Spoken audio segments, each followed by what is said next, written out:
कष्ट दुख देना, सारी सृष्टि का दुख अपनी बुआ को देना, क्या बात कर रहा होगा।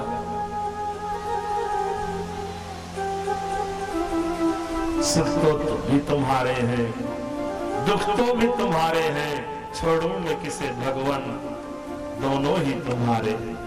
सब मुझे प्यारे, सब भी मुझे प्यारे हैं, दुख भी मुझे प्यारे हैं, छोड़ू मैं किसे भगवान, दोनों तो तुम्हारे हैं। लेकिन हम सुखी होते हैं तो पकड़ रखते हैं, और दुखी होते हैं तो भगाना चाहते हैं इस दुख को, लेकिन दोनों साथ में रहते हैं। एक भाई जाएगा तो दूसरा भाई आएगा। डॉक्टर भैया, एक भाई जाएगा तो दूसरा भाई आएगा। सुख वाला भाई जाएगा तो दुख वाले का हाथ पकड़ाएगा, और दुख वाला भाई जाएगा तो सुख वाले का हाथ पकड़ाएगा। दोनों एक साथ नहीं रहेंगे, एक दूसरे को पकड़ा के जाएंगे। दोनों जिंदगी में आता है, ये जिंदगी के दोनों पहलू हैं, आएगा ही।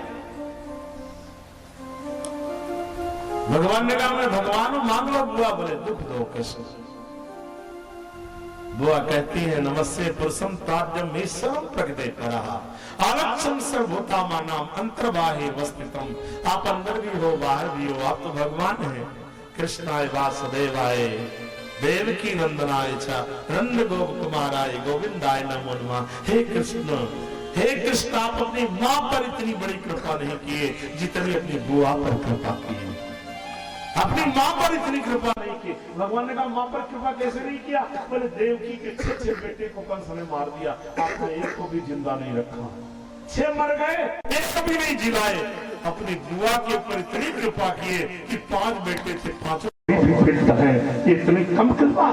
अपनी माँ के बेटे मर गए, उनको नहीं सुरक्षा की, अपने बुआ के बेटे की जिंदगी भर चिंता किए, और आज भी अपने बुआ के बच्चों का रथ हाँक रहे हो, चारों तरफ से सुरक्षा करो।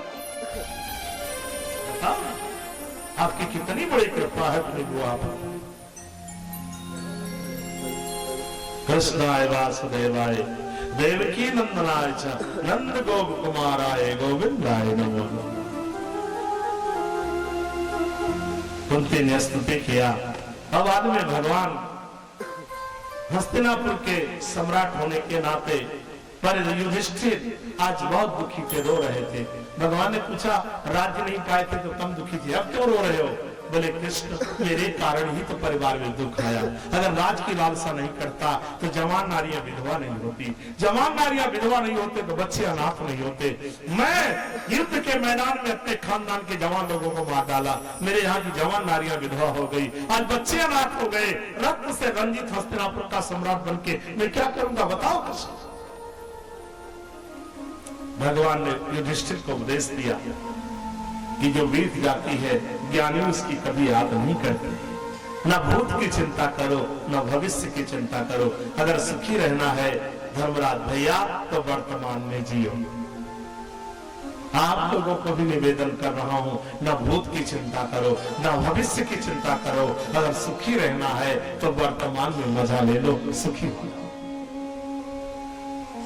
कमाओ मजदूर की तरह, कमाओ मजदूर की तरह, खाओ बादशाह की तरह, और बिस्तर पर लेटो इंद्र की तरह। बोलो राधे राधे।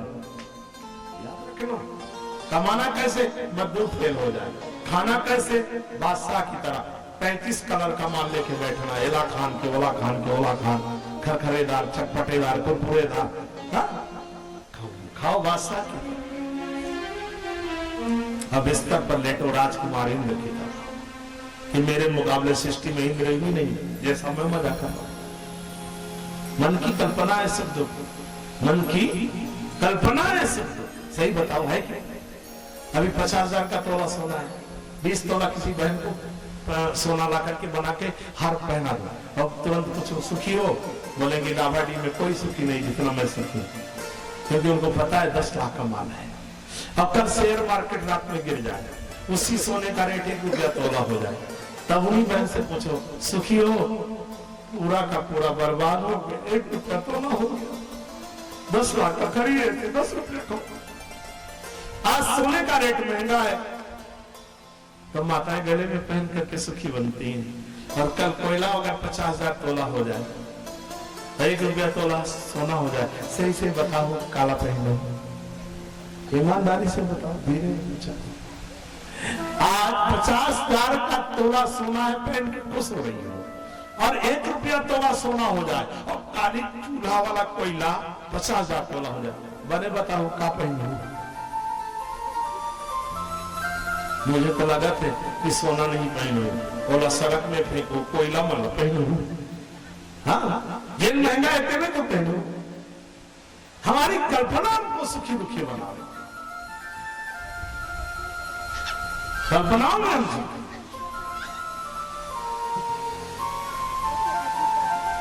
एक आदमी को काजू बादाम का हलवा नहीं मिले तो नाश्ते का मजा बेकार हो जाता है। एक आदमी को नमक के साथ बासी भात मिल जाता है तो सवेरे नाच नाच के पेट भर लेता है और दिन भर डकार मारता है, खुश रहता है, पेट तो भर गया होगी। सुन देखिए क्या केवल कल्पनाओं में जीते हैं, ना कोई आइटम से सुखी होते हैं ना दुखी होते हैं।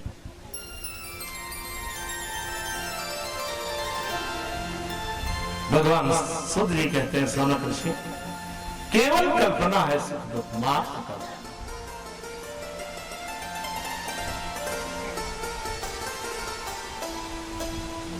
भगवान हस्तिनापुर छोड़ करके द्वारका जा रहे थे। आज युधिष्ठिर को गीता का उपदेश किए, युधिष्ठिर नहीं ले पाए।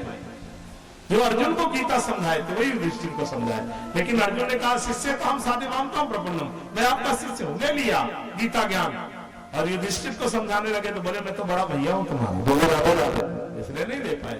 वाणी बोलने वाले के प्रति अगर गुरुत्वाकर्षण का भाव नहीं होगा, आदरणीय भाव नहीं होगा, तो उसका सारा उद्देश्य व्यर्थ हो जाएगा।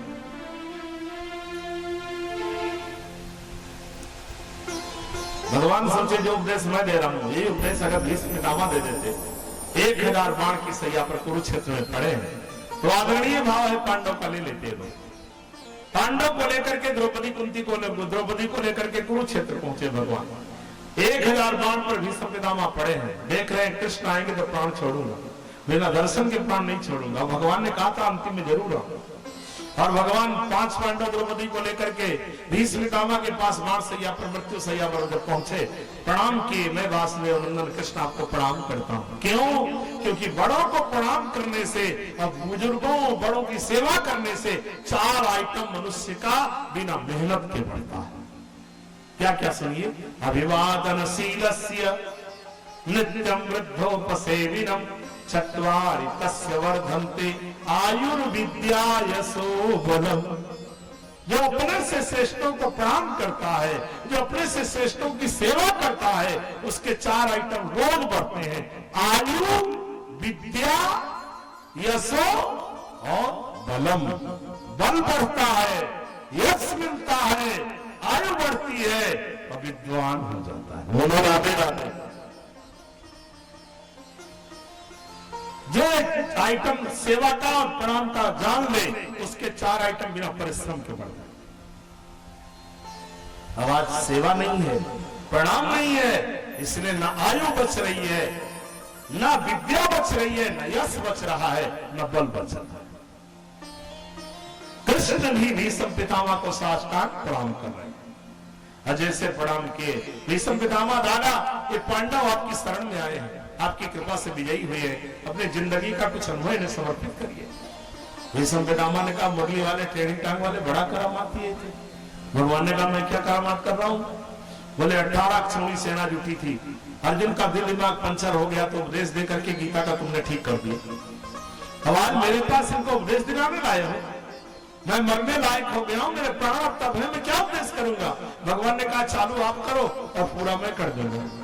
कोई भी उपदेशक उपदेश शुरू करता है, उसके बाद मैं बैठ जाता हूं कंठ में आकर के, मैं पूरा उपदेश उसका फाइनल कर देता हूं। कोई कथाकार कथा नहीं बोलता, भगवान कृष्ण कहते हैं शुरू वो करता है और पूरा करने की जिम्मेदारी मेरी हो जाती है। आप चालू करो, यूनिफॉर्म चेंज करके मैं अंदर आ जाऊंगा। भीष्म पितामह उपदेश करना चालू किए। क्या क्या उपदेश किए? दान धर्मान, राज धर्मान, मोक्ष धर्मान, विभागसा, स्त्री धर्मान, भगवत धर्मान, समा सभ्यास योगता। देखो बेटा पांडव, तुम लोग गृहस्थ हो, गृहस्थ को करोड़ हाथ से मेहनत करके खूब धन कमाना चाहिए।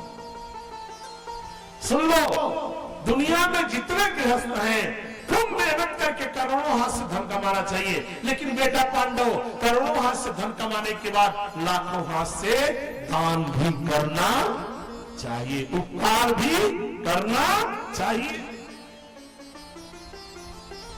अपनी कमाई का 10% दान करना चाहिए। 1 लाख कमाओ तो 90,000 खा जाओ, 10,000 रुपए दान करो। चाहे गरीब कन्या की शादी में करो, चाहे पर्यटन के लिए करो, चाहे गाय के लिए करो, चाहे साधु संत के लिए करो, चाहे शास्त्र पुराण में करो, चाहे गरीबों की सेवा के लिए करो, चाहे वृद्धों की सेवा के लिए करो, 10% दान करो। और अगर 10% कहीं समर्पण और परोपकार में नहीं लगा तो ब्याज और चक्रवृद्धि ब्याज के से खसक जाएगा। डॉक्टर क्यों बोलो राधे राधे, मेज पर 5 लाख इकट्ठा गिनना पड़ेगा। राधे राधे, थोड़ा जोर से बोलो ना। इसलिए सब धन घर में आया हुआ शुद्ध नहीं होता, उसका कुछ % निकालने से धन की शुद्धि हो जाती है। स्नान से तन की शुद्धि होती है, भगवान की कथा से मन की शुद्धि होती है, दान करने से धन की शुद्धि होती है, और ध्यान करने से पूरा हृदय की शुद्धि हो जाती है।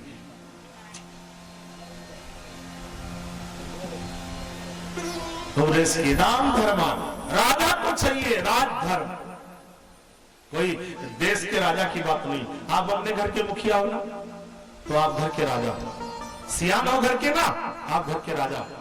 आपके बेटे, आपके नाती, आपके बच्चे, आपके घर के नौजवान बेटे बेटियां आपके संस्कार के विरुद्ध अगर चलने लगे तो घर के सियान हो बोलो कि जब तक जिंदा रहूंगा मैं थोड़ा गलती नहीं करने दूंगा, या तो मैं घर छोड़ के भाग जाऊं तब गलती कर दे, और या तो मैं मर जाऊं तब गलती कर दे, और नहीं तो ते घर छोड़ के भाग दे, नहीं तो मैं घर छोड़ के भागू। बोलो राधे राधे। सुन लो, ये राजधर्म किसी राजा का नहीं है। आप घर के मुखिया हो, सियान हो, ये आपका जिम्मेदारी है कि आपके बच्चे संस्कार के विरुद्ध जीवन जीना चाहे तो बोल दो या तो मर जाऊंगा और या तो फिर करने नहीं दूंगा। बोलो राधे राधे। और बेटा और बेटी गलत मार्ग पर चलते हैं, माता पिता को जानकारी होती है लेकिन बोल नहीं पाते। बोलो राधे राधे। तुम तटस्थ नहीं होगे तो उनकी जिंदगी बिना समय के समाप्त हो जाएगी। बोलो राधे राधे। ये तुम्हारे तटस्थता का परिणाम होगा कि तुम्हारी संतानें संस्कार विहीन नहीं चलेंगी, और संस्कार विहीन नहीं चलेंगी तो जिंदगी में बिना समय की इस धरती से जाएंगी।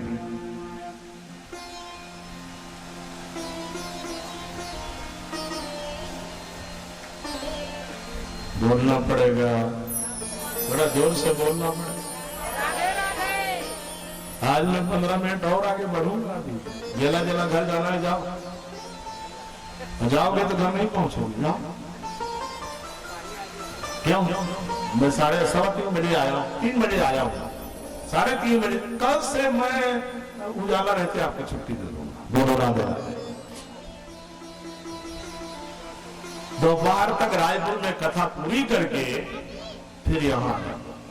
कल भी दोपहर तक रायपुर की कथा पूरी करके फिर यहाँ आया था। अब आज से डावाडीह छोड़ के नहीं जाऊंगा। बोलो राधे राधे। आज से मैं डावाडीह में डेरा डालूंगा और यहीं रहूंगा। एकदम से नहीं रहो, चिंता नहीं करो, 7 दिन रहो, 7 दिन रहूंगा, 7 दिन रहूंगा, आपके बीच में रहूंगा। अच्छा सही से बताओ, कोई सगा अगर घर में आके 7 दिन रहेगा तो प्रेम कम हो जाएगा, लेकिन मैं एक ऐसा सगा हूं कि 7 दिन रहूंगा तो 7 दिन में प्रेम बढ़ जाएगा। बोलो राधे राधे। 7 दिन के बाद पूरे डावाडीह का इतना प्रेम बढ़ जाएगा कि मैं 7 दिन के बाद यही लगेगा कि अब नहीं छोड़ के जाते तो अच्छा होता। बोलो राधे राधे। क्यों? हमारे आपके बीच में जो रिश्ता है ना, भगवान खड़े। ब्लड का रिश्ता नहीं है, भावना का रिश्ता है।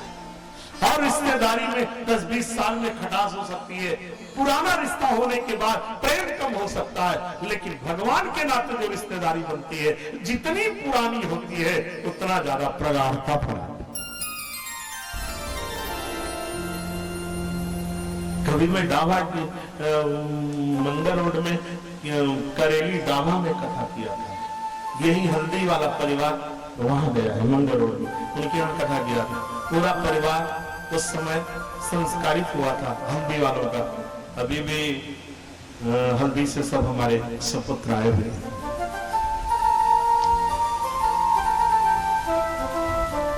बड़ी खुशी है। जितना पुराना रिश्ता बनता है उतना प्रेम बढ़ता है। मुझे तो पता भी नहीं था कि यहाँ की हल्दी यहाँ से कितनी दूर है, जबकि मैं 2-3 बार हल्दी आ चुका हूँ, लेकिन मुझे पता नहीं था। धीरे धीरे पता लगा कि 4-5 किलोमीटर बगल में एक बूढ़े बाबा है, मेरी दुर्ग में बहुत कथा सुनते हैं, सामने बैठे हैं। मैं ज्यादा नाम से परिचित नहीं रहता, अभी हल्दी के ही है, लेकिन बहुत दुर्ग में बोरसी में हमारा उनका प्रगाढ़ता बढ़ती चली गई। अब जहाँ क्षेत्र में आता हूँ करीब करीब मुलाकात हो ही जाती है।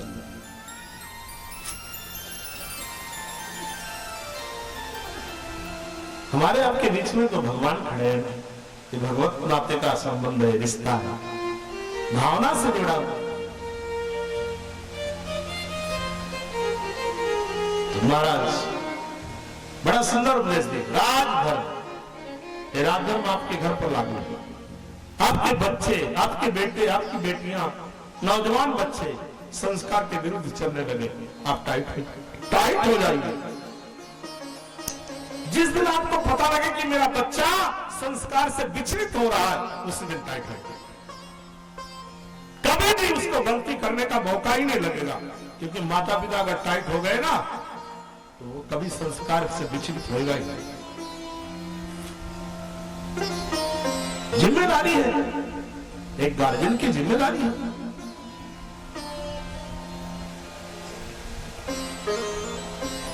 हमसे लोग कहते हैं महाराज बेटा बेटी बिगड़ गए, क्षमा करना, मुझे तो लगता है कि बेटा बेटी नहीं बिगड़े हैं, मम्मी पापा कुछ ज्यादा ही बिगड़े हैं। बेटा बेटी कम बिगड़े, मम्मी पापा ज्यादा बिगड़े। घर में गंदे गंदे सिनेमा के चित्र चलते हैं, गंदे गंदे गीत चलते हैं, और मम्मी पापा बैठ करके सोफा सेट पर पैर से ठुमका मारते हैं। बताओ कितने बढ़िया प्रहलाद होंगे, बताओ कितने बढ़िया कन्या अनसुईया बनेगी। बताओ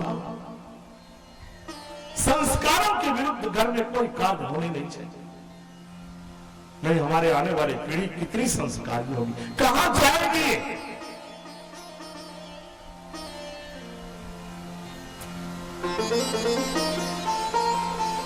राजधर्म, राजा को चाहिए गलती कोई करे तो उसके सामने मुकाबला करे, नहीं स्थान छोड़ के भाग जाए। जैसे इतना उपदेश किए भीष्म पितामह, द्रौपदी साड़ी का पल्ला मुंह में भरी, खिर खिर खिर खिर करके इतना जोर से हंसी कि पल्ला बाहर हो गया। भीष्म पितामह ने कहा, द्रौपदी तुमने मेरा उपदेश देते समय हंसा क्यों? कुछ नहीं दादा। नहीं बेटी, तेरी सास कुंती की हिम्मत नहीं मेरे उपदेश देते समय कभी हंसी हो, आज तुमने क्यों हंसा? कुलीन नारी बिना कारण की हंसती नहीं, अच्छे खानदान की नारियां कभी बिना कारण की मुस्कुराती भी नहीं, तुमने हंसा क्यों? मैं उत्कंठा में मरना नहीं चाहता, बताओ तुमने हंसा क्यों? द्रौपदी ने कहा, दादा आज मरते समय उपदेश अच्छा करे, आपने आचरण क्यों नहीं किया? मैं द्रौपदी भरी सभा में निर्वस्त्र की जा रही थी, जो शासन मेरी साड़ी खींच रहा था, आप जैसे भीष्म पितामह खानदान के मुखिया शेर वहां बैठे थे, द्रोणाचार्य गुरु बैठे थे। आप लोगों से मैं लाज बचाने की भीख मांग रही थी, अबला की तरह रो रही थी कि गुरुद्रोण भीष्म पितामह मेरी साड़ी खींच के नग्न कर रहे हैं, आप मेरी रक्षा करो। आपने क्या कहा था? मैं दुर्योधन का अन्न खाया हूं, मेरी बुद्धि बिगड़ गई है, मैं तेरी रक्षा नहीं कर सकता। जिस खानदान के मुखिया इतने कमजोर होंगे कि खानदान के पुत्र वधू को परिवार के लोग नग्न कर दे, मुखिया ना बोल पावे, उस खानदान का विनाश होना निश्चित है।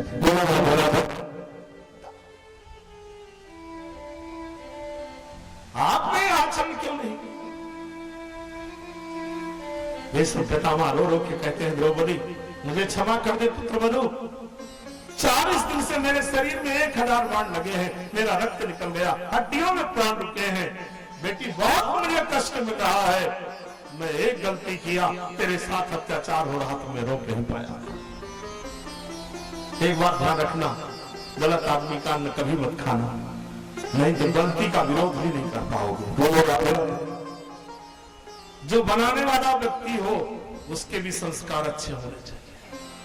जो भोजन बनाता है, कोई माँ बहन भजन गा के भोजन बनाए और कोई माँ बहन फिल्मी गीत गा के बनाए।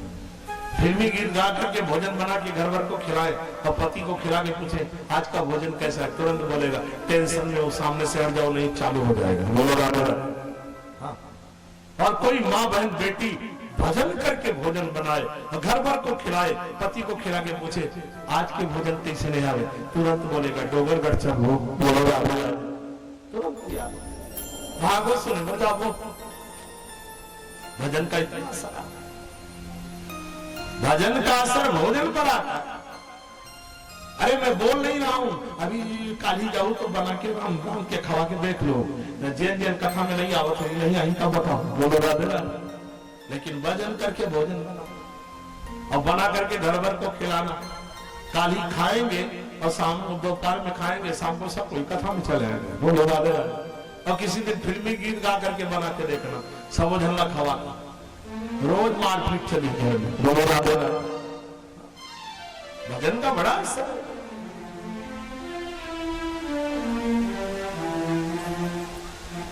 दुर्योधन का अन्न खाया मेरी बुद्धि बिगड़ गई, मैं तेरी रक्षा नहीं कर सका। 1000 बाण लगे, 40 दिन से मैं कष्ट में हूं। मरने वाले को 3 कष्ट होता है, मुझे भी मिल रहा है। शरीर वेदनात्मक कष्ट, प्राण शरीर वेदनात्मक कष्ट होता है, पाप स्मरणात्मक कष्ट, स्वजन मोहात्मक कष्ट। ये 3 कष्ट हर मरने वाले को।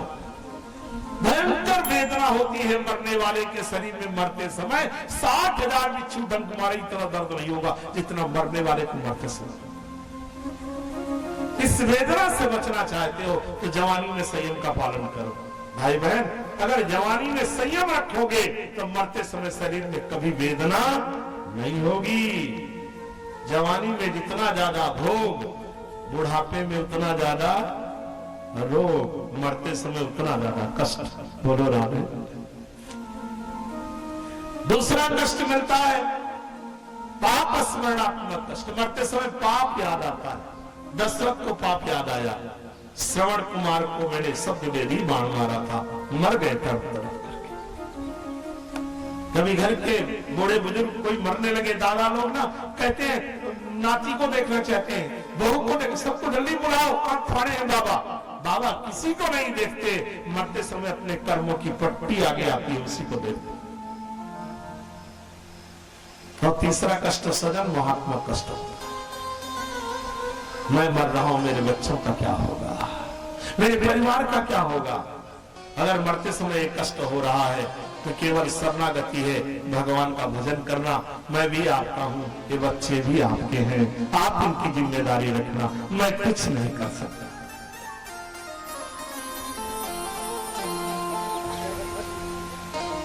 बड़ा सुंदर उपदेश दी, स्त्री धर्म का उपदेश दी।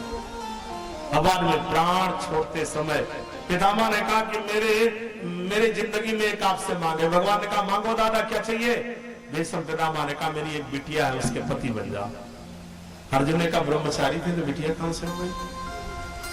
भीष्म ने कहा बीच में तुम बोलो मत अर्जुन, मेरी कौन बिटिया है कृष्ण जानते हैं। मति रोग कल्पिता तृष्णा भगवती सातत पुण्य विभूनि। मति माने बुद्धि, मेरी बुद्धि रूपी बिटिया के तुम पति बन जाओ।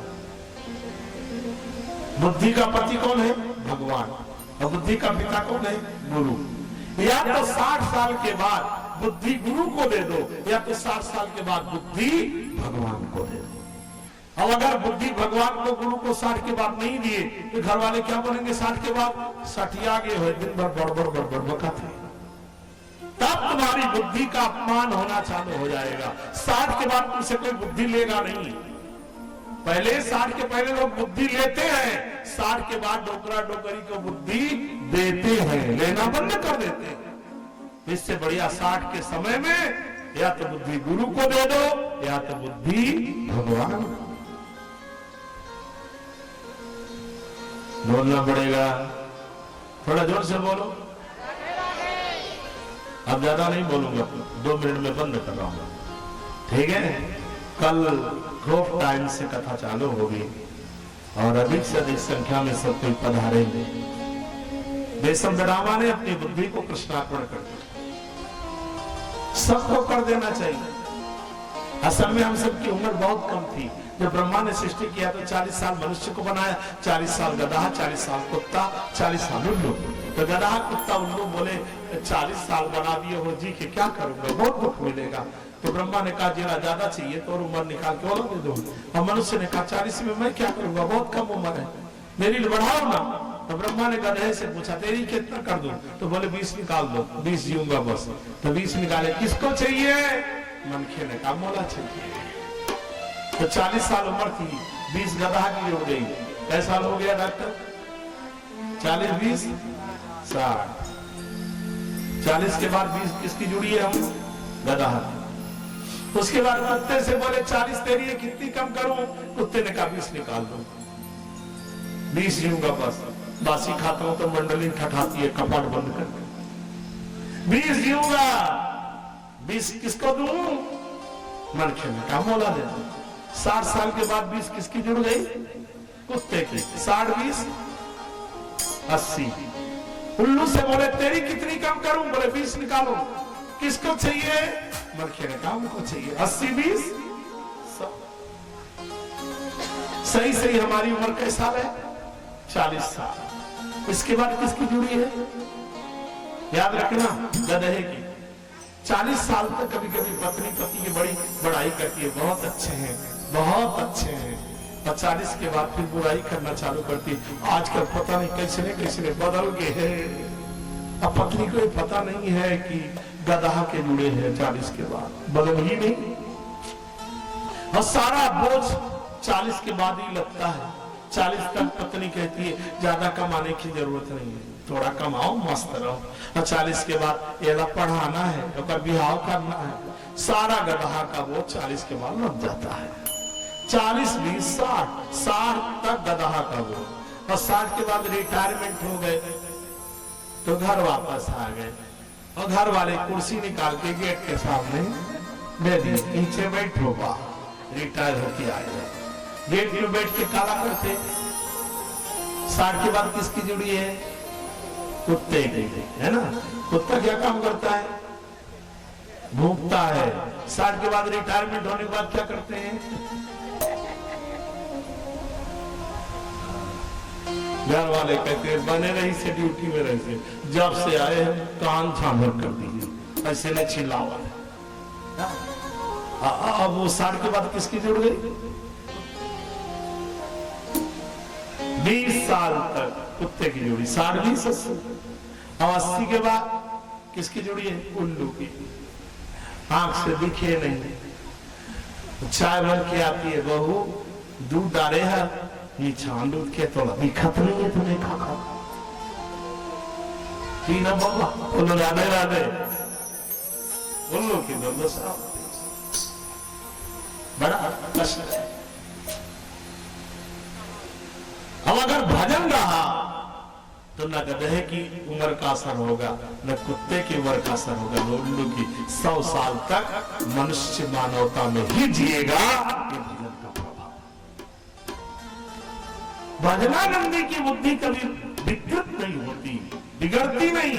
और जो भजन नहीं करते 60 साल के बाद बुद्धि विनष्ट हो जाती। इसलिए भजन करना 60 के बाद बुद्धि दुरुस्त। भीष्म पितामह ने शरीर का विसर्जन कर दिया, भगवान ने अंत्येष्टि कर दिया। और बाद में भगवान द्वारिका चले गए, लीला को समेट लिए।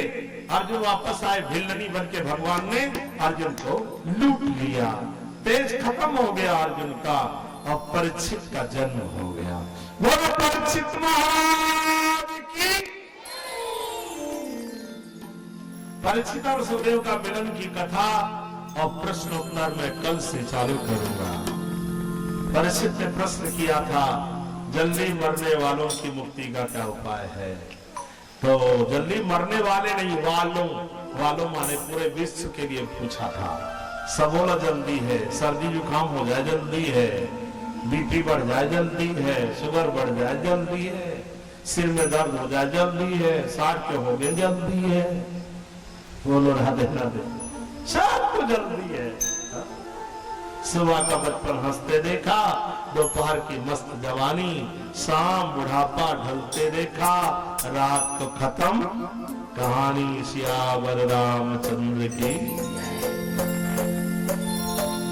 आइए थोड़ा सा भजन गा लें और बाद में फिर जय जय सीताराम। आरती होगी, आरती के बाद प्रसाद लेंगे। कल ठीक आप लोग यहाँ 1 बजे पंडाल में पधारेंगे, संगीत का आनंद लेंगे। ज्यादा गर्मी रहेगी तो 100 बजे आएंगे। बोलो राधे राधे। लेकिन कोशिश रहेगी 1 बजे ही चालू हो जाए। हाँ?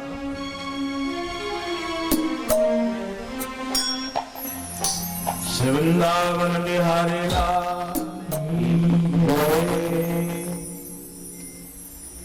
मेरा कोई ना सहारा बिन तेरे, मेरा कोई ना सहारा बिन तेरे, नंदलाल समरिया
मनको जात मच्छो सूर्यो अजायत लोकापादित्यपाणसमुखादग्निरगायत आरार्तिक्यन्नान् आर्तिक श्री राधे विवाह के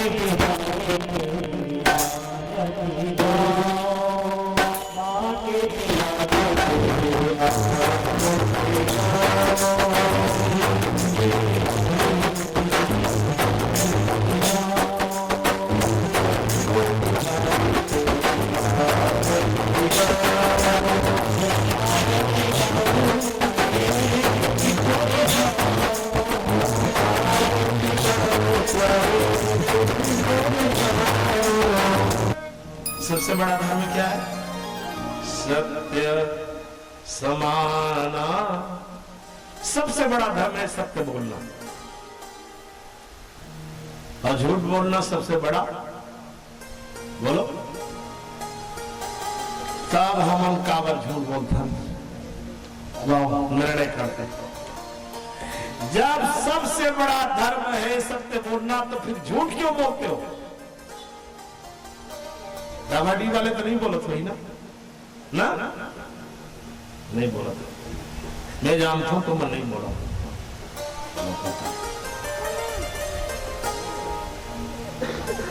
हाँ, झूठ क्यों बोलते हैं? सुनो, मैं आपको बता रहा हूं। संसार क्या है आप लोग जानते हो ना? संसार झूठा। क्या बोलते हैं? संसार बताओ, झूठा है कि नहीं? संसार क्या है? झूठा। तो संसार पाने के लिए क्या चाहिए? क्या बोलना चाहिए? झूठ। झूठ बोलोगे तो झूठा माल मिलेगा। और संसार को पाने की लालच है कि नहीं? सही से बताना। झूठ बोलने से गाड़ी मिलती है, झूठ बोलने से बंगला मिलता है, झूठ बोलने से परिवार मिलता है, झूठ बोलने से परिवार वाले खुश रहते हैं। पति दिन भर झूठ बोलता है तो पत्नी खुश रहती है, पति दिन भर झूठ बोलता है तो पत्नी खुश रहती है, पत्नी दिन भर झूठ बोलती है तो बोलो राधे राधे, पतिदेव खुश रहते हैं। और एक दिन पत्नी सत्य बोले, आज गद्दी पर बैठ के बोल रहा हूं, पूरी जिंदगी का सत्य आज मैं अपने पत्नियों से बताऊंगी, तुरंत तलाक दे देंगे। बोलो राधे राधे। तलाक की तैयारी तुरंत हो। एक दिन पूरा सत्य पतिदेव अपनी जिंदगी का बता दे, पूरी हिस्ट्री जीवन की पत्नी से, तुरंत झोला लेकिन मैं के बात करूंगी। बोलो राधे राधे। एक सेकंड नहीं रुके, सत्य बोल के देखिए। आप एक दिन सत्य पूरे घर के बीच में बोलिए, आपको घर से निकाल के सड़क के किनारे खड़ा कर देंगे। क्या अनुभव है? करके देखो। आप बताओ, झूठ बोलोगे कि सत्य बोलो? घर में रहना है तो झूठ बोलना पड़ेगा, और सड़क के किनारे साधु बनना है तो सत्य बोलना। बोलो राधे राधे। ये जितने साधु बने हैं ना, ये सत्यवादी हैं। इनको घर वाले स्वीकार नहीं किए, परिवार वाले स्वीकार नहीं किए, समाज स्वीकार नहीं किया, रिश्तेदार स्वीकार नहीं किए, ये केवल सत्य बोले इसलिए साधु बोल गए। बोलो राधे राधे। जो झूठ बोले घर में बैठे, बोलो राधे राधे, घर वाले सब स्वीकार करते। सत्य बोलने से क्या मिलता है मालूम है? सत्य बोलने से शांति मिलती है, और झूठ बोलने से क्या मिलता है? अशांति मिलती है।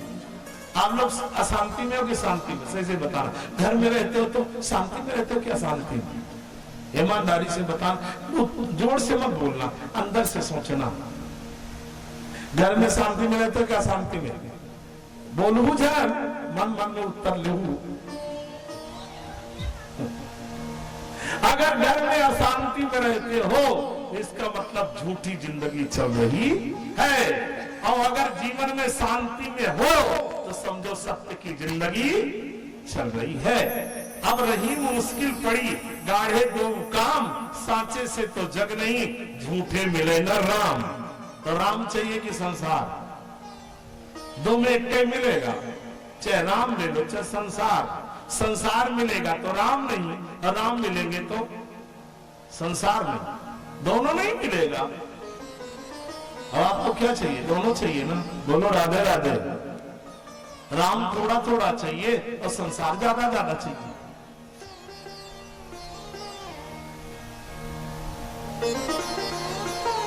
अशांति मिलती है।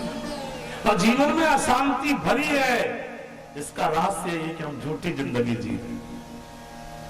और शांति भर जाए जीवन में, हम सही की जिंदगी जी रहे हैं। रावण के पास सब है, रावण के पास सब है, लेकिन शांति है क्या?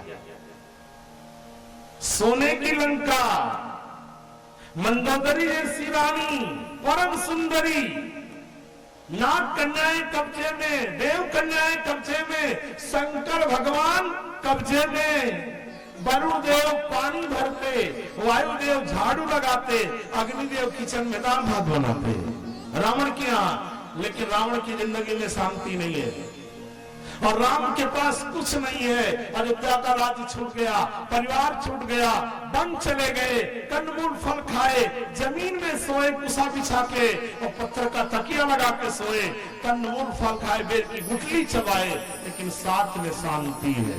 बोलो राधे राधे। राम के साथ में क्या है? बहुत रामचरितमानस होता है डावाड़ी में, मैं सुना हूं। जिन ठाकुर साहब क्या मैं रुका हूं, उनको सुना रहे थे राधे राधे। कल मैं उनके पास बैठा था, तो बोले लीला मंडली में मैं खूब हारमोनियम बजा के सुनाता था गुरुदेव, और रामचरितमानस की चौपाई का सुना रहे थे। मुझे लगा कि ये रामचरितमानस का गांव जरूर होगा, क्योंकि जिस गांव का मुखिया रामचरितमानस जानता है, उस गांव के सुखिया लोग भी जानते हैं। बोलो राधे राधे। सब जानते हैं रामचरितमानस।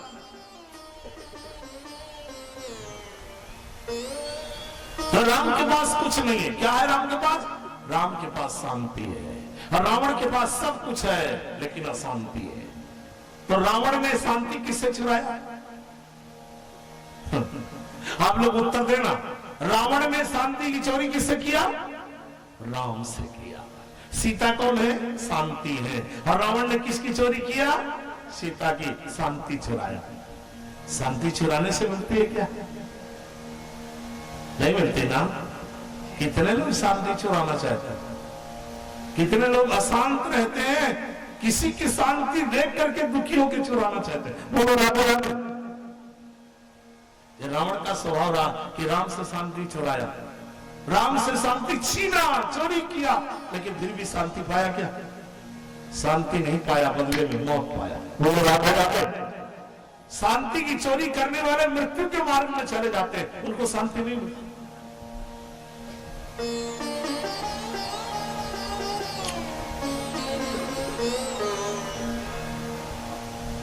भगवान सूत जी कहते हैं सौनक ऋषियों, सत्यम परम धीमहि। बाद में सौनक ऋषियों ने प्रश्न किया सूत जी से कि राजा परीक्षित कौन है? सुखदेव जी को तो आपने बताया था कि व्यास के पुत्र है, व्यास के बेटे हैं, पाराशर के नाती हैं, पर शक्ति मुनि के पर नाती है, वशिष्ठ मुनि के छनाती है, हाँ, ब्रह्मा जी के सनाती है। बोलो राधे राधे। सुखदेव जी मान। और परीक्षित कौन है? जो भगवान के इच्छित है, वो सब क्या है?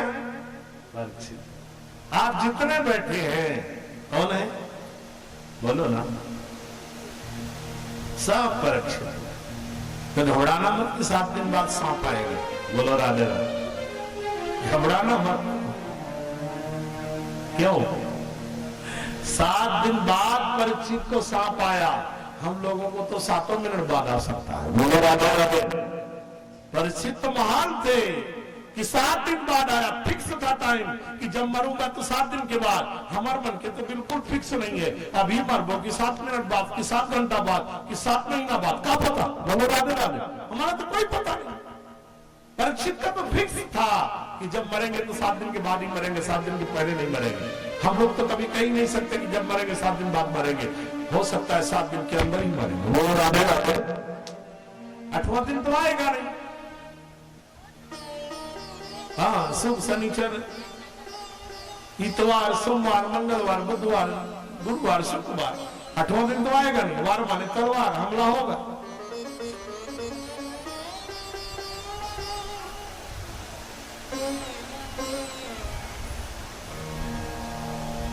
महाराज परीक्षित के बारे में बताए। परीक्षित अभिमन्यु के बेटे, उत्तरा के पुत्र है। अभिमन्यु की पत्नी कौन है? अभिमन्यु कौन है? सुभद्रा और अर्जुन के बेटे हैं। अर्जुन कौन है? कुंती और पांडु के बेटे हैं। ध्यान रखना, बहुत लंबी चौड़ी वंशावली है। अगर वंशावली का विस्तार करूंगा तो आप सुनते सुनते 8 बज जाएगा। वंशावली चंद्रवंश में बुद्ध के पुरुरा के प्रतीचि के शांतनु का विवाह गंगा के साथ। गंगा ने 6 पुत्रों को डुबा करके मार दिया। 6वें में गंगा पुत्र भीष्म हुए, उनको डुबाने लगी तो शांतनु ने कहा गंगा एक बेटे को तो रहने दो। बोले बेटे छोड़ देती हूँ, तुमको भी छोड़ देती हूँ। तुरंत गंगा ने भीष्म को छोड़ दिया, अपने पति को भी परित्याग कर दिया। क्यों? गंगा ने कहा कि तुमसे मैंने वादा किया था शादी के पहले कि जिस दिन मेरे काम में विक्षेप करोगे उसी दिन मैं तुम्हारा त्याग कर दूंगी।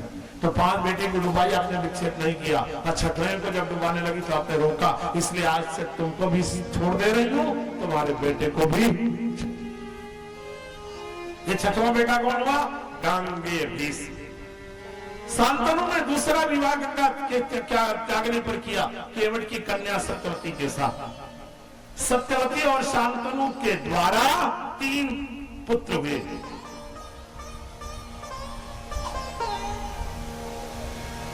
चित्रांगद 2 बेटे कहे गए, चित्रांगद और विचित्रवीर। चित्रांगद युद्ध में मर गया। विचित्रवीर के लिए भीष्म पितामह ने 3 कन्याओं का काशी नरेश की हरण किया था। अंबा, अंबिका, अंबालिका। तीनों कन्याओं का हरण करके लाए, विचित्रवीर के साथ विवाह कराने लगे। तो 2 कन्याओं ने स्वीकार किया, लेकिन तीसरी ने स्वीकार नहीं किया। समय आने पर विचित्रवीर जी मर गए, कोई वंश नहीं चला। तो सत्यवती ने भीष्म को याद किया। किसको याद किया? महाराज वेदव्यास को। सत्यवती केवट की कन्या वेदव्यास को कन्या धर्म में जन्म दी थी, और विवाह के बाद किसके साथ? शांतनु के साथ हुआ। तो वेदव्यास को याद की। वेदव्यास आए, बोले विचित्रवीर की पत्नियों के कोई बच्चे नहीं है, आप कृपा करो, बच्चे हो जाए, वंश चल जाए। तो वेदव्यास के दर्शन से तीनों गर्भवती हुई। अंबा से पांडु, अंबिका से धृतराष्ट्र, और अंबालिका नाम की दासी से विदुर जैसे संत का जन्म हुआ। ऐसे पांडु के बेटे कौन कहलाए? अर्जुन। बाकी देवताओं के पुत्र हैं। पांडु रोगी थे, उनसे संतान मुश्किल थी। दुर्वासा ऋषि ने मंत्र बताया था कुंती महारानी को, जिनके द्वारा बुला बुला के संतान की उत्पत्ति हुई। युद्ध के मैदान में युद्ध छिड़ा महाभारत का। द्रौपदी के 5 बेटे सोए थे अंतिम दिन की लड़ाई में। द्रोणाचार्य का बेटा अश्वत्थामा मंत्री बना दुर्योधन का। तो दुर्योधन मरते समय मिलने के लिए गया अश्वत्थामा दुर्योधन से। तो अश्वत्थामा ने कहा तेरी अंतिम इच्छा क्या है? दुर्योधन ने कहा मेरी अंतिम इच्छा है 5 पांडवों का सिर काट के लाके दिखा दो, मैं मर जाऊंगा आराम से। जिसको जीना नहीं आता उसको मरना भी नहीं आता। 5 द्रौपदी के बेटे 5 द्रौपदी मां के साथ लेते थे। अश्वत्थामा ने द्रौपदी के पुत्रों को द्रौपदी का पति समझा, चादर ताने थे, और सोए हुए 5 बेटे को काट डाला। काट के सिर लाके दुर्योधन को दिया। दुर्योधन ने कहा लाए? बोले लाया हूं आपको प्रमाण देने के लिए। मूली गाजर की तरह मार डाले पांडवों को। बोले हाँ, लाओ चेहरा दिखाओ। दो जब हाथ में लिए दबाए तब पिछनी हो गया सिर। बोले ये पांडव नहीं है, मैं भीम का सिर टमरा हूं, पत्थर से भी ज्यादा कड़ा है। ये पांडव नहीं, द्रौपदी के 5 बेटे हैं। दुर्योधन तुमने अच्छा, अश्वत्थामा तुमने अच्छा नहीं किया। 5 बेटे का सिर कट गया द्रौपदी के। और ये दुष्कृत किसने किया? गुरु का बेटा अश्वत्थामा। ब्रह्मास्त्र चलाए अर्जुन, अश्वत्थामा को कंट्रोल में किए, रस्सी में बांधे, रथ के पहिया में लटकाए और जमीन में घसीटते हुए लेकर के कुरुक्षेत्र के सम्रांगण में आए। 5 का धड़ पड़ा था द्रौपदी के बेटे का, और द्रौपदी सिर पटक पटक के रो रही। घसीटते हुए अश्वत्थामा को लेके आए, धूल उड़ रही थी, पूरा शरीर की चमड़ी छिल गई अश्वत्थामा के, मूर्छित हो गया, जमीन में धंस गया। और सामने जैसे धुआं धूल निकली, द्रौपदी उठ के खड़ी हो गई, अपने बच्चों की लाश छोड़ के खड़ी हो गई। ये धूल कैसी आ रही है? पता लगा अर्जुन अश्वत्थामा को घसीटते हुए लेके आ रहे। द्रौपदी का तत्व क्या है? दया। दया से भर गई और दौड़ करके द्रौपदी गुरु पुत्र अश्वत्थामा को अपने हाथ से रस्सी खोली और जितना ब्लड बह रहा था साड़ी के पल्लू से पोंछी और पूरी मैल साफ की, हाथ जोड़ी, हे ब्राह्मण देव, हे गुरु पुत्र, मेरे पति को क्षमा कर। भीम ने कहा, पुत्र हत्यारे पर दया कर रही है द्रौपदी। बोले, अगर 5 बेटे में से एक भी जिंदा हो जाए तो इस गुरु पुत्र को मार डालो, लेकिन अब तो मर गए मेरे बेटे, वापस नहीं होंगे, तो कम से कम गुरु बेटे को तो मत मारो। मेरे वंश को तो निर्मूल कर दिए गुरु पुत्र, लेकिन मैं गुरु वंश को निर्मूल नहीं करना चाहती, मत मारो इन्हें। भगवान कृष्ण सामने खड़े थे, भीम नाराज हुए, 5 पांडव नाराज हुए। भगवान कृष्ण ने कहा, अर्जुन, द्रौपदी जो कहती है वही सत्य है, मैं तेरा सारथी कभी नहीं बनता, मैं भगवान हूं, लेकिन द्रौपदी के कारण मैं तेरा रथ हाँक रहा हूं। क्यों? द्रौपदी के साथ तेरा विवाह नहीं होता तो ये कृष्ण तुम्हारा कभी सारथी नहीं बनता, तेरे यज्ञ में जूठी पत्थर नहीं उठाता। द्रौपदी के प्रेम ने मुझे तेरे कंट्रोल में कर दिया। द्रौपदी दया है। और द्रुपद नरेश ने मत्स्यवेद करवाया था। कौन मछली मारी गई थी? दरिया वाली। मत्स्यवेद हुआ था तब द्रौपदी मिली थी। तो एक मछली तरिया में है, एक मछली हमारे पास है। हमारा मन भी क्या है? मछली है। मछली पानी में रहती है, ये मन भी वासना के जल में रहता है। मछली कीचड़ खाती है, ये मन भी वासना का चिंतन करके कीचड़ खाता है। ठीक है? मछली को मारने वाला शिकारी क्या करता है? डंडा, टांग, कटिया, चारा लगाता है और तालाब में फेंक करके उसे फंसा लेता है। उसी तरह तुम्हारे मन का भी कोई शिकारी होता है। कौन? गुरु।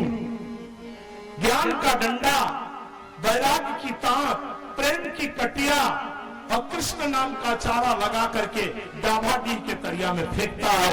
पता नहीं कितने कितने मन की मछलियां फंस जाती हैं और सबको गोविंद प्राप्त हो जाते हैं। वृंदावन बिहारी लाल की।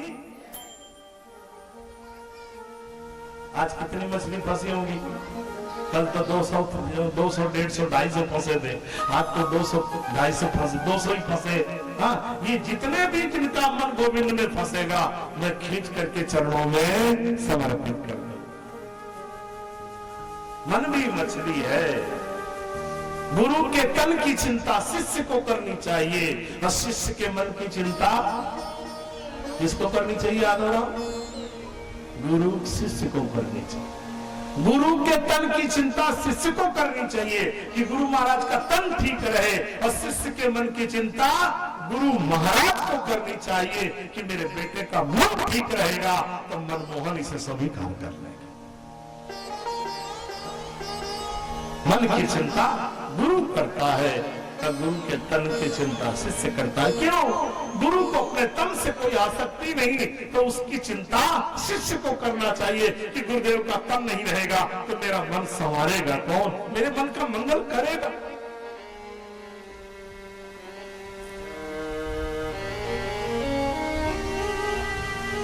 तो मत्स्यवेद किया किसने? अर्जुन ने। मन रूपी मछली को अर्जुन ने मारा। अर्जुन कौन है? हम सब अर्जुन है। जीव रूपी अर्जुन मन रूपी मछली को जब मारता है तो दया रूपी द्रौपदी के साथ विवाह होता है, और जब दया रूपी द्रौपदी के साथ जीव विवाह करता है तो भगवान उसकी जिंदगी के सारथी बनके सामने आए। हम सबको अपने मन पर कंट्रोल करना चाहिए, तभी भगवान सारथी बनेंगे, नहीं बनेंगे।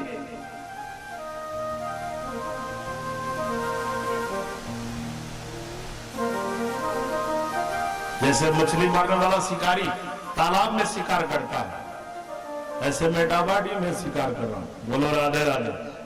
अब देखो कौन कौन मन की मछली फंसती है। मेरे पास और कोई चारा नहीं।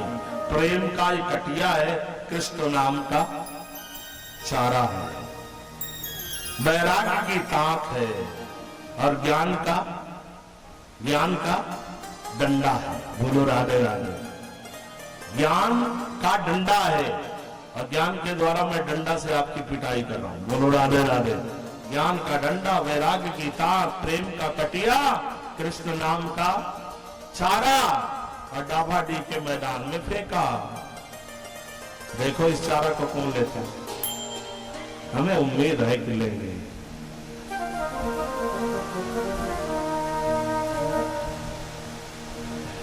मत्स्यवेद किया, अर्जुन का विवाह द्रौपदी के साथ हुआ, कृष्ण सारथी बन गए, बोल गए। भगवान कृष्ण ने कहा, अर्जुन ब्रह्म बंधुर न हंतव्यम आतदाई धारणा मयो ओभयमाप्नातम परिपद्यानुशासनम। ब्राह्मण बंधु का कभी हत्या नहीं करनी चाहिए। ये आपका गुरु पुत्र है और ब्राह्मण है। गुरु महाराज के ऋण से कोई ऋण नहीं हो सकता। अर्जुन, जो गुरु महाराज अपने अश्वत्थामा बेटे को विद्या नहीं सिखाए, वही गुरु महाराज अर्जुन तुमसे ऊंची, तुमको उससे भी ऊंची विद्या दिए, तभी आज अश्वत्थामा तेरे चरण में पड़ा है, तभी इसको तुम रस्सी में बांध के घस रहे हो। और अगर कहीं अपने बेटे को ऊंची विद्या दे दिए होते तो अश्वत्थामा एक ही बार में तुमको गिरा दिया होता। लेकिन गुरु महाराज का परमार्थ देखो कि शिष्य से जितना प्रेम करते हैं उतना अपने बेटे से भी नहीं करते। बोलो राधे। गरिमा देखो गुरुदेव भगवान। पुत्र से ज्यादा अगर किसी कोई प्रिय होता है तो गुरु को शिष्य प्रिय।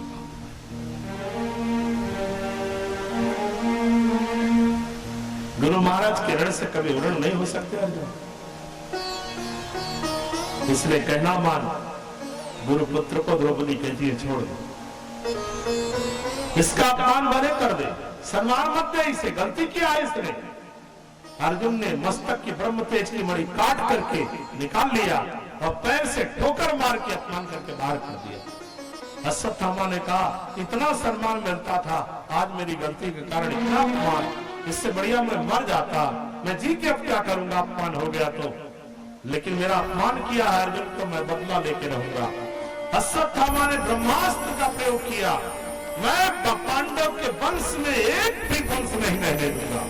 मेरी याद आया, द्रौपदी के 5 बच्चे को मैंने काट डाला। जयद्रथ की कूटनीति के द्वारा अभिमन्यु का मरण हो गया, लेकिन उत्तरा अभिमन्यु की पत्नी सती होने जा रही थी।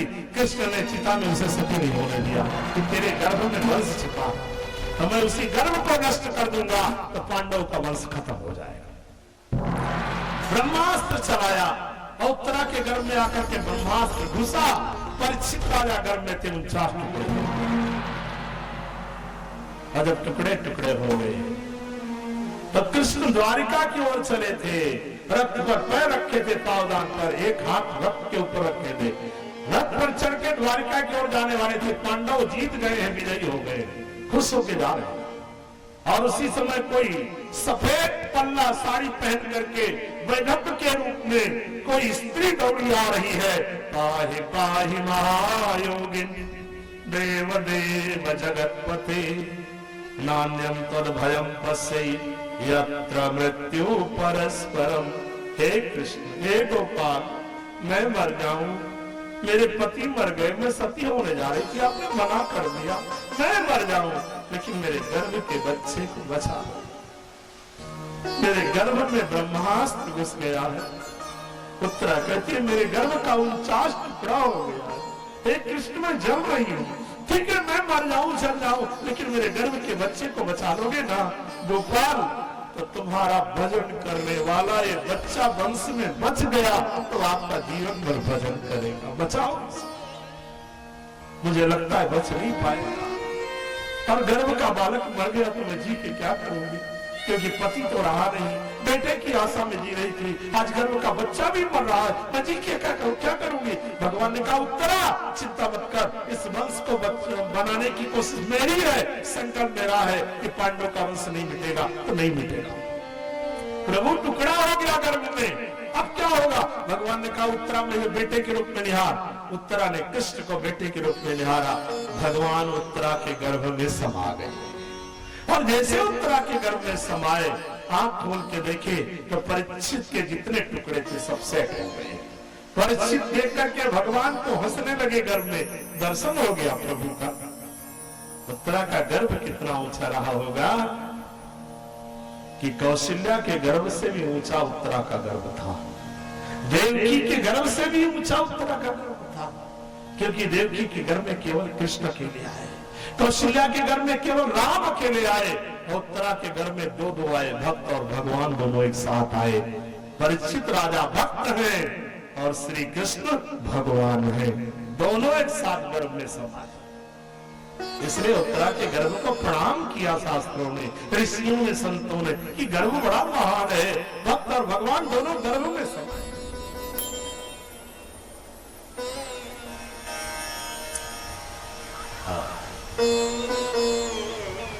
ये बालक कितना भाग्यवान होगा राजा परीक्षित कि पैदा बाद में हुआ और कृष्ण का दर्शन गर्भ में ही होगा। हम लोग जन्म जन्म जतन करते हैं तो भी नहीं होता, और राजा परीक्षित को गर्भ में दर्शन हो गया। पैदा हुआ तो गोद में फिर लेने कृष्ण आए, झुलिया को नहीं गए टोपी लेकर के, फिर गोद में दर्शन हुआ। कई बार 4-4, 5-5 बार राजा परीक्षित को कृष्ण से मिलन हुआ, लेकिन फिर भी कृष्ण कथा मरते समय सुना, भागवत। हम लोगों को दर्शन भी नहीं हो रहा है तभी भागवत नहीं सुनते, लेकिन 4-4 बार कृष्ण से मिलन हुआ परीक्षित का, फिर भी भागवत सुनते। कितना प्रेम रहा होगा। गर्भ में भगवान समाये, परीक्षित की रक्षा की। एक रूप से अंगूठे के बराबर गर्भ में उत्तरा के, और दूसरे रूप से गदा लेकर के भगवान ब्रह्मास्त्र को भगा रहे, चल पीछे, और उत्तरा के सिर पर हाथ रख के सहला रहे, पुत्री तकलीफ तो नहीं है, प्रभु आपकी कृपा से आराम मिल गया, आपकी कृपा से आराम मिल गया गोपाल, मुझे लग रहा है गर्भ का बच्चा बच गया। तो भगवान फिर सिर पर हाथ रखे, उत्तरा पुत्री चिंता मत कर, कुछ नहीं बिगड़ेगा तेरा। और शैला के पूछ रहे आराम है? हाँ प्रभु पूरा। ये दृश्य कौन देख रहा था? कुंती महारानी पौत्र वधू के ऊपर कितनी कृपा भगवान बरसाए, कुंती देख रही थी ये दृश्य। तो कुंती हाथ जोड़ के रोती है, अरे कृष्ण तुम कौन हो, मैं पहचान गई। क्या हुआ बुआ? बोले एक रूप से मेरी पौत्र वधू के गर्भ में समा के बच्चे की रक्षा कर रहे हो, एक रूप से मेरी पौत्र वधू के बाहर खड़े होकर के ब्रह्मास्त्र से रक्षा कर रहे, आप भगवान हो कृष्ण, भगवान। भगवान हंसने लगे, बुआ मैं तेरा भतीजा हूँ, मैं भगवान का हूँ। नहीं कृष्ण तुम कोशिश वाले करो छुपने की, मैं जानती हूँ तुम भगवान। भगवान हंस करके बोले, भैया धर्मराज सुन रहे हो, मेरी बुआ मुझे भगवान कह रही है। अरे सुनना भैया भीम, मेरी बुआ मुझे भगवान आज बोल रही है। अरे सुनो ना अर्जुन भैया, मेरी बुआ मुझे भगवान बोल रही है। अर्जुन ने कहा तो मैं पहले से ही जानता हूँ आप भगवान। मैं कृष्णदेव सुनो ना, मेरी बुआ मुझे भगवान कह रही। सब ने कहा आप भगवान हो। भगवान कृष्ण ने कहा लो, अभी तक बुआ कहती थी, अब पांचों बड़े भैया भी कह रहे हैं भगवान हो। सुन रही हो द्रौपदी? द्रौपदी ने कहा भगवान हो। सुभद्रा बहन सुन रही हो? अरे आप भैया भगवान हो। लो सब कोई कहते मैं भगवान हूँ, भगवान हूँ, चलो मैं भगवान बन जाता हूँ। चलो अब मैं भगवान बन गया, भगवान से कुछ मांगना चाहिए। लोग मांगते नहीं है, से बताओ हम लोग मांगते हैं कि नहीं? 10 पैसा का कपूर जलाते हैं, जो ध्यावे फल पावे, दुख लेने से मन का। कौन खुशी में कपूर जलाए हो लगा, सुख संपत्ति घर आवे, पड़ोसी का माल खसका घर में भर जावे, जय जगदीश। बोलो भगवान ने कहा कौन खुशी में मांग रहे बेटा बटी वाले? कपूर जलाए हो दादा, 10 पैसा के कपूर में जो धावे फल पावे, दुर्मिल से मन का सुखो मिले, संपत्ति मिले, पड़ोसी का माल मुसवा खसकावे, मोती तिजोरी में भर जावे, जय जगदीश भरे। अब बाद में सफाई कितने बढ़िया मन देता, तान मान धन सब अर्पण सब कुछ, हे ठाकुर जी तना तोर हे मना तोरे धना तोरे, लेकिन तिजोरी वाला को पैसा खर्च जन करना पड़े। बोलो राधे। आरती में तेने पैसा चढ़ाता जे नहीं चले। बोलो राधे राधे। और नोट हम वही चढ़ाता जेकर नंबर गवा जाते। बोलो राधे राधे। महाराजा लेकर के वो रोथे बैठ के का करी, चलना है ही नहीं।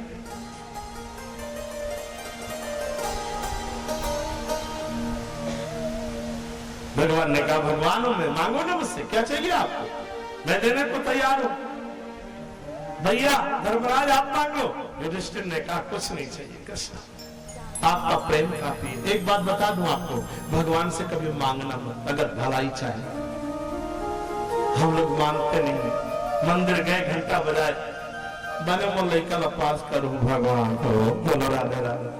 अब पढ़ी लिखी नहीं, भगवान ने लिखी पास करी। सिर में दर्द हुआ है हनुमान जी तो लड्डू चढ़ाओ, मोर सिर दर्द के मार जाए, हिम गंगे तेल लेके आ बैठो। बोलो राधे राधे। बोलो लड्डू खाओ। भगवान हनुमान जी 1 किलो लड्डू में सिर में तेल लगाने आए।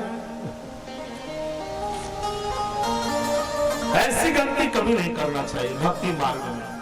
भगवान से कभी मांगना नहीं। जो भगवान से मांगते तो भगवान को छोटा नहीं बना देते। सही में बताओ, भगवान हम मांगता हूं तो छोटे हो जाते हैं, इसलिए भगवान से मांगना नहीं चाहिए। अच्छा भगवान से हम जो मांगते हैं, क्या भगवान उसको जानते नहीं बिना मांगे कि इसको क्या क्या चाहिए? सही से बताओ, जानते हैं कि नहीं जानते? अगर वो अंतर्यामी है, रग रग में है, मेरे रोए रोए में बसे हैं, तो क्या मेरी इच्छा की स्थिति नहीं जानते? इसको क्या चाहिए, इसको क्या दे? वो तो मांगने की क्या?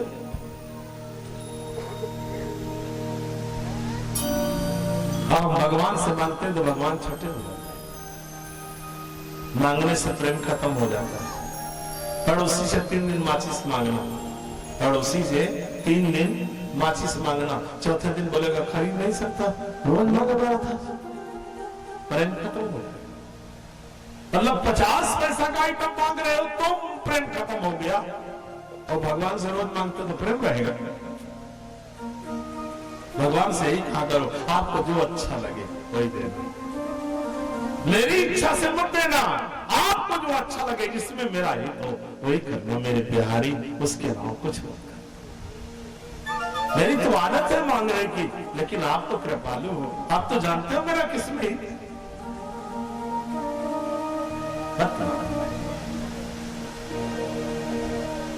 भगवान प्रहलाद से पूछे बेटा मैं खुश हूं, तुझे क्या चाहिए मांग, ब्रह्मा का ब्रह्म पद दे दूं।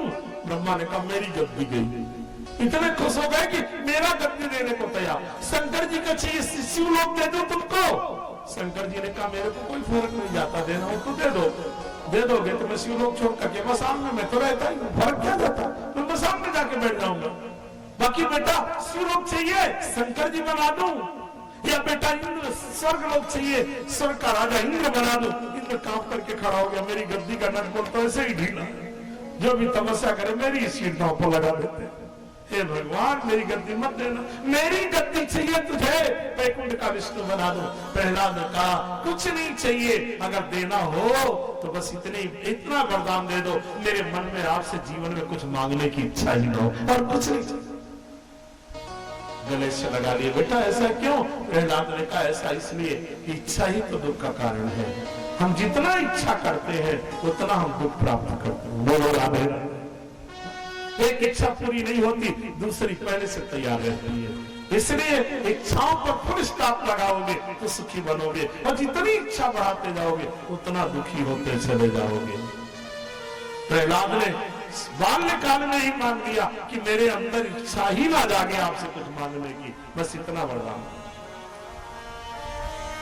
अब बताओ हम लोग कितनी कितनी इच्छा करते हैं, इच्छा कोई पूरी नहीं होती, रोज इच्छा करते हैं बगल वाले का बंगला 3 मंजिल का, मैं 5 मंजिल का बनवाऊंगा, अब कब बनवाएंगे, इच्छा बन गई, अब तड़प मनोराने लगे।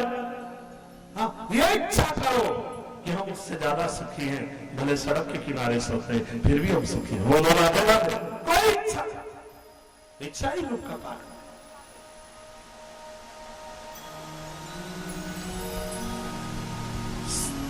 भगवान ने कहा भीम भैया तुम मांगो क्या चाहिए, मैं भगवान हूँ।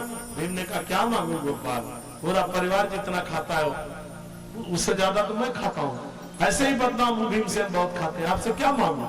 अर्जुन तू मांग भैया, क्या चाहिए तुझे, मैं भगवान हूँ। अर्जुन ने कहा मेरी जिंदगी के सारथी बने रहना, ऐसे मार्ग से रथ मत ले जाना कि मेरे रथ का जीवन टूट जाए और मैं भी छूट जाऊं, मेरे रथ को जिंदगी में लक्ष्य तक पहुंचाना कृष्ण, इतनी कृपा।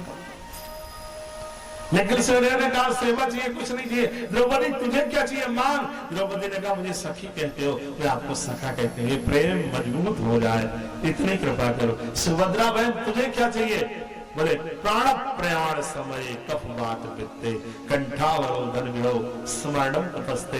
हे भैया मेरे कृष्ण, अगर बहन को देना चाहते हो तो ये वरदान दे दो, क्या मरते समय प्राण प्रयाण के समय कफवात पित्त गले में आके समा जाएगा, खौंक के निकालने की ताकत नहीं होगी, प्राण बका के निकल जाएगा, उस समय तेरा भजन नहीं बनेगा। जिस समय मैं मरने लगूं पीतांबरी लहराते मंद मंद मुस्काते वंशी बजाते, हे गोविंद मेरे मरते समय सामने खड़े रहना, मेरा मन रूपी भंवरा आपके चरणों में लग जाए, मेरा प्राण आपको प्राप्त कर ले, इतने कृपा कर ले। भगवान ने सुभद्रा को गले से लगा, बुआ तुम मांग ले। कुंती ने कहा भतीजे कुछ नहीं चाहिए, नहीं बुआ मांग ले, मैं भगवान हूँ, मांग क्या चाहिए। तो कुंती ने सफेद पल्ला फैला दिया, वैदव्य का विपदा संतुना सस्व तत्र तत्र जगत गुरु भवतो दर्शन यस्यात् पुनरभव दर्शनम। हे कृष्ण अपनी बुआ को देना चाहते हो तो एक वरदान दे दो इस पल्लू में, क्या दुनिया का जितना दुख है सब इकट्ठा करके अपनी बुआ को दे दो। भगवान ने कहा बुआ पागल हो गई हो, अभी तेरा दुख से पेट नहीं भरा, पैदा हुई सूरसेन के यहाँ, पालन हुआ कुंती भोज राजा के यहाँ, विवाह हुआ पांडु रोगी पति के साथ कि रोगी पति का कोई सुख नहीं, भला हो देवताओं का कि दुर्वासा के मंत्र के द्वारा देवताओं को बुलाई तो 5 बेटे पैदा हो गए, 14 साल का वनवास अज्ञातवास मिला, भीमसेन को रसोई का विराट के रसोई करना पड़ा, अर्जुन को बृहन्नला बन के गीत सिखाना पड़ा और पांडवों को चाकरी करना पड़ा, लाक्षागृह के मकान में जिंदा जलाने का षड्यंत्र किया गया, तेरे 5 नाती कुंती बुआ काट डाले गए और अभिमन्यु जैसा नाती को जयद्रथ ने मार दिया। अभी तेरा दुख से पेट नहीं, तेरी बहू का कोई सम्मान नहीं, कीचक ने कितना अपमान किया द्रौपदी का, तेरा दुख से पेट नहीं भरा, इतना दुख चाहती है। तब कुंती भगवान की पीतांबरी में लिपट के कहती है गोपाल अगर दुख नहीं होता मेरी जिंदगी में मेरे कृष्ण भी नहीं होते, बलिहारी है दुख की कृष्ण कि मेरी जिंदगी में दुख आया और मेरा कृष्ण मेरे साथ आया, चल रहा है मेरा भगवान मेरे साथ। सुख के माथे पत्थर पड़े कृष्ण हृदय से जाए, बलिहारी वो दुख की पल पल तेरो नाम जपा। बलिहारी दुख की कन्हैया ये हर क्षण तेरा नाम याद आता है और दुख में तू मेरे साथ रहता है, मैं देखती। इसलिए कृष्ण तेरा वियोग ना सहा जाए, भले मुझे दुख देना आपका संयोग बना दे।